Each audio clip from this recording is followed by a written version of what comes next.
Operation Sindoor അതിന്റെ ആദ്യ ദൗത്യം വിജയകരമായി പൂർത്തീകരിക്കുമ്പോൾ ചില തുറന്നു പറച്ചിലുകൾ നടത്തുകയാണ് ശശി തരൂർ.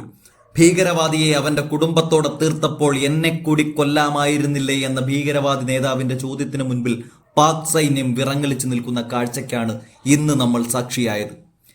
ഇവിടെ ഭീകരവാദികളുമായി തങ്ങൾക്ക് യാതൊരു ബന്ധവുമില്ല എന്ന് പറഞ്ഞ് കൈമലർത്തിയ പാകിസ്ഥാൻ പ്രതിരോധ മന്ത്രി പക്ഷേ ഇന്ത്യയുടെ തിരിച്ചടിയിൽ പരിക്കുപറ്റിയ ആശുപത്രിയിൽ കിടക്കുന്ന ഭീകരവാദികളെ പോയി കണ്ടതും കൊല്ലപ്പെട്ട ഭീകരവാദികൾക്ക് അന്ത്യോപചാരം അർപ്പിച്ചതുമൊക്കെ ലോകം മുഴുവൻ ഇപ്പോൾ കണ്ടുകൊണ്ടിരിക്കുകയാണ്. ഇവിടെയാണ് ഒരു പരിധി കഴിഞ്ഞപ്പോൾ ഖ്വാജ ആസിഫ് എന്ന് പറയുന്ന പാകിസ്ഥാൻ പ്രതിരോധ മന്ത്രി ഇന്ത്യ ഈ പ്രത്യാക്രമണം അവസാനിപ്പിച്ചാൽ ഞങ്ങൾ നിർത്തിക്കോളാമെന്ന് പറയുന്നത്.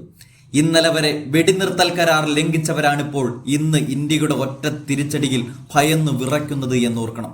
ഇവിടെയാണ് ശശി തരൂർ ഐക്യരാഷ്ട്രസഭയുടെ അടച്ചിട്ട മുറിയിൽ നടന്ന പ്രത്യേകമായ യോഗത്തെക്കുറിച്ച് പറയുന്നത്. ദുഃഖകരമായ യാഥാർത്ഥ്യമെന്ന് വിശേഷിപ്പിച്ചുകൊണ്ടാണ് പാകിസ്ഥാനും ഇന്ത്യക്കുമെതിരെ ഒരു ചെറു വിരലനക്കാൻ സാധിക്കാത്ത UN രക്ഷാസമിതി പെട്ടുപോവുകയാണ് എന്ന് പറയുന്നത്. പാകിസ്ഥാനെതിരെ എന്തെങ്കിലും തരത്തിലുള്ള പ്രമേയം പാസാക്കിയാൽ അതിനെ ചൈന വീറ്റോ ചെയ്തു ഇല്ലാതാക്കും. ഇന്ത്യക്കെതിരെ ഒരു നീക്കം നടത്തി പ്രമേയം പാസാക്കിയാൽ ചൈന ഒഴികെയുള്ള മറ്റു രാജ്യങ്ങളും എതിർക്കും. ഇത്തരത്തിലൊരു പ്രതിസന്ധിക്ക് നടുവിൽ നിൽക്കുകയാണ് UN രക്ഷാസമിതി. ഇവിടെ അടച്ചിട്ട മുറിയിൽ UN അംഗങ്ങൾ നടത്തുന്ന ഏതൊരു തീരുമാനവും നീക്കുപോക്കും നമുക്കറിയാൻ സാധിക്കില്ല. പകരം ചർച്ചയുമായി ബന്ധപ്പെട്ട് ഏതെങ്കിലുമൊക്കെ വിവരങ്ങൾ മാത്രമേ ലഭിക്കൂ.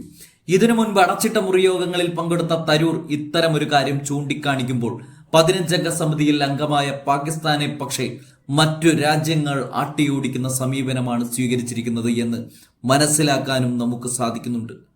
ഭീകരവാദത്തെക്കുറിച്ച് കടുത്ത ചോദ്യങ്ങൾ തന്നെയാണ് ഓരോ അംഗരാജ്യങ്ങളും പാകിസ്ഥാനോട് ചോദിക്കുന്നത്.